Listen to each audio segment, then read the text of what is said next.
Alors, bonsoir François.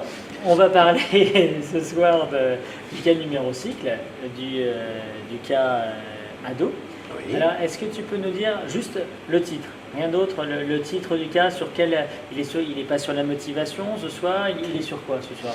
Il est sur les grands actes de la pensée contemporaine, Oula, dis donc, auxquels, c'est très vaste ça. eh oui, oh oui, mais nos enfants sont confrontés tous les jours à des influences, des gens qui leur parlent, Mhm. des livres qu'ils lisent, des médias qu'ils entendent, avec un certain nombre de pensées, de philosophies qui sont véhiculées. Alors ça va être des philosophies plus ou moins simples, que l'on connaît plus ou moins, mais comme le consumérisme, le Et relativisme, puis etc. surtout, Et c'est de ça dont on va parler. ouais, en fait, surtout aussi, peut-être si on va parler, si on fait un bref historique, hein, on disait à 6 ans, les parents, on a raison surtout, on est des super-héros.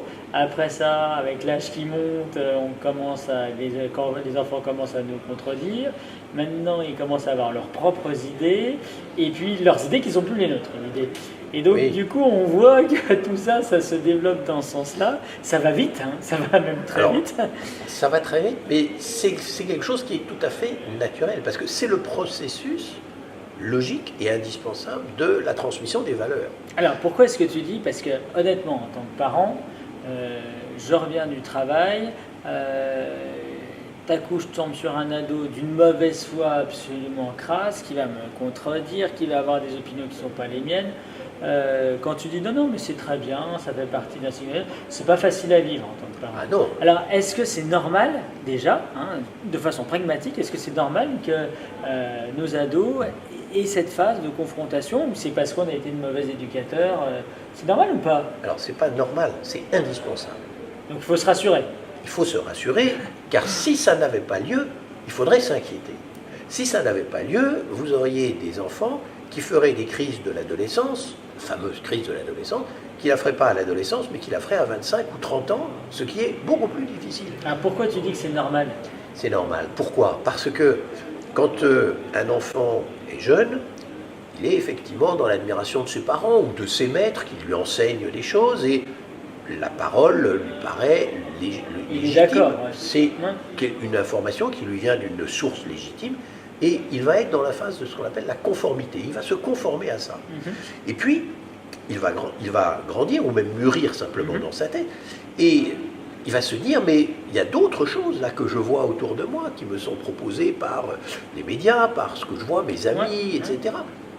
Et je vais commencer à confronter ce que mes parents m'ont proposé, me proposent comme idée, avec des choses qui sont différentes.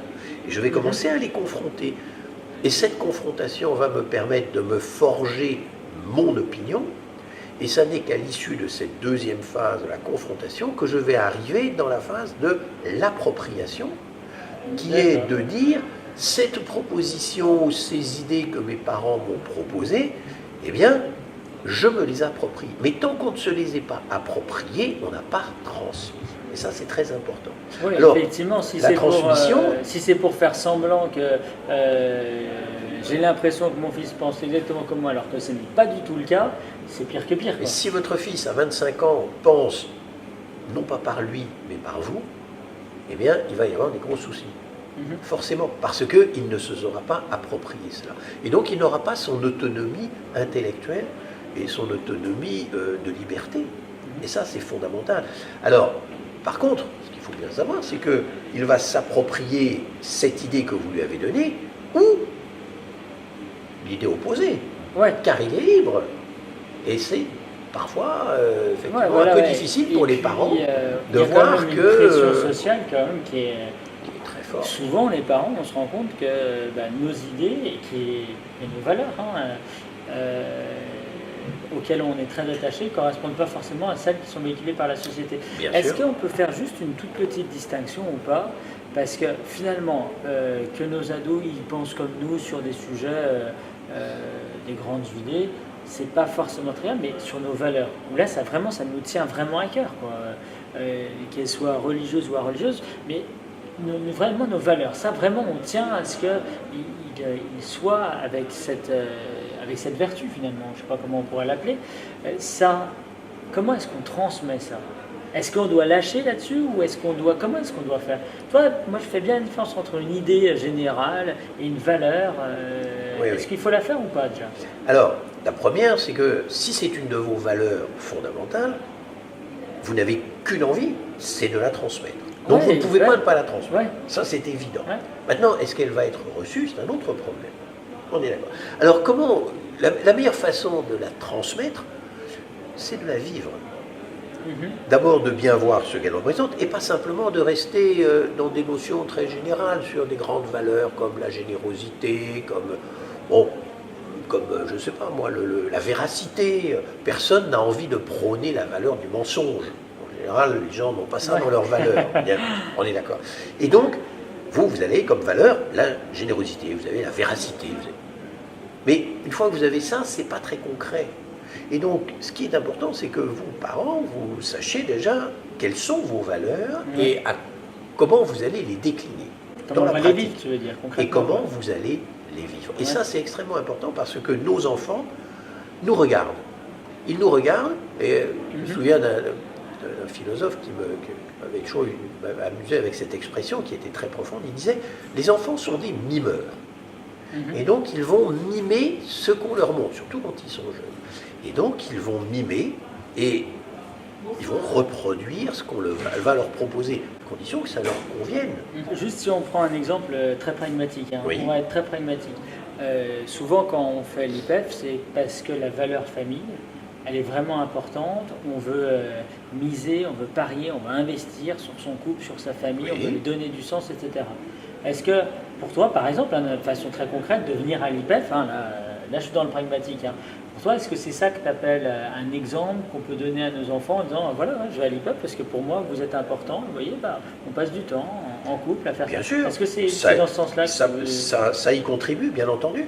C'est-à-dire, comment cette valeur famille, vous la vivez. Donc, effectivement, un aspect, c'est venir à l'IPEF, c'est se former sur un certain nombre de principes ou de pratiques pour mieux vivre en famille. Bon. Le temps passe vite, malheureusement. Oui. Est-ce que tu peux nous donner, on va dire, 3-4 conseils très pragmatiques pour parvenir à ça? Donc, le premier conseil, ça sera peut-être d'écouter nos ados, parce qu'ils ont peut-être des choses à dire. Peut-être le deuxième, c'est d'être disponible. D'être disponible avec nos ados quand eux sont prêts à parler. Car les ados, ils ne parlent pas n'importe quand. Faites parler un ado au petit déjeuner, ça ira pas loin dans la discussion. Par contre, il va être beaucoup plus volubile à partir de 23h. Est-ce qu'après, on peut essayer de le faire parler, parce que parfois les ados c'est énervant, ils ont des jugements à l'emporte-pièce mais qui ne sont pas construits. Est-ce que nous on peut les aider là-dedans? Oui, absolument. Il faut les aider à poser des questions et il faut leur demander leur avis. Qu'est-ce que tu penses de ceci ou de cela? Et il y a des ados à qui on ne demande jamais l'avis. Et ce qui est très important, c'est en tant que parent, c'est d'attendre leur réponse et non pas de leur donner notre réponse toute faite. C'est ça qui est... Et oui, parce que très souvent, nous avons tendance à dire, qu'est-ce que tu penses de ça? Voilà ce qu'il faut que tu penses et je vais t'expliquer ceci, cela, parce que voilà ce que moi je pense. C'est pas ça qui est d'abord. C'est qu'est-ce que toi tu penses? Et il faut apprendre à laisser l'enfant parler. Ensuite, on peut en discuter, mais qu'il s'exprime. Et puis, est-ce que quelque chose qui est formidable avec les ados, ils ont des défauts gros comme c'est pas possible, mais des qualités extraordinaires, et notamment celle de la générosité, de la spontanéité, etc. C'est intéressant quand on veut transmettre des valeurs. Est-ce qu'on peut se baser un peu là-dessus, sur le fait que beaucoup de fois, ils ont un cœur en or, quoi? Oui, alors absolument, c'est très important, c'est de s'appuyer sur les vertus, les points forts de nos enfants.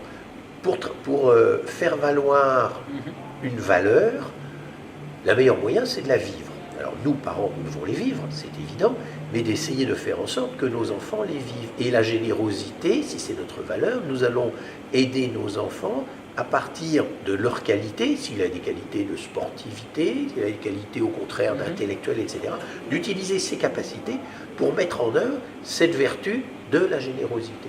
Et on va essayer de le faire autant que possible avec eux. Si on les accompagne, alors non pas les coiffer, mais les accompagner de façon à bien suivre, leur répondre à leurs questions, voir comment ça se passe, et de concrétiser comme ça les choses au jour le jour. Parce qu'en tout cas, ce qui est fantastique quand même avec les ados, qui sont parfois difficiles à motiver, etc., c'est que quand ils deviennent ados, tout à coup, ils ont aussi la capacité du bien, du beau, du vrai, quoi.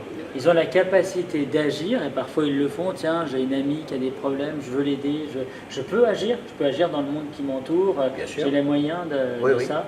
Et ça commence souvent bien avant même l'adolescence. Ouais. Mais là, on a plus d'armes, avec l'âge, etc. On a des davantage d'actualité à cette occasion-là. Oui, tout à fait.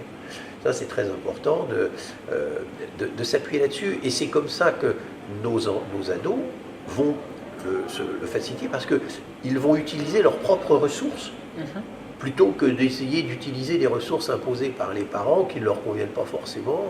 S'il est très intellectuel et que les parents disent tu sais, l'esprit d'équipe c'est fantastique, viens jouer au foot avec moi, eh bien peut-être que le garçon n'a aucune envie de jouer au foot, parce que lui, ce qui l'intéresse, c'est la littérature. Effectivement, il faut connaître ses enfants, on revient tout le temps à absolument, connaissance des enfants et s'appuyer sur les qualités de nos enfants. Très important. Donc voilà, donc c'est un passage obligé, donc du coup on doit l'accepter, on doit l'accompagner. Oui. Et il faut parfois même le solliciter. Et puis pas perdre notre cap de vue. Et alors simplement pour conclure, quand tu parlais, je pensais à cette grande phrase de Sacha Guitry. J'ai compris que mon père avait raison, quand mon fils m'a dit que j'avais tort. Tu es d'accord avec cette phrase? C'est assez juste et assez pertinent. Ok, merci beaucoup en tous les cas. Merci beaucoup à toi.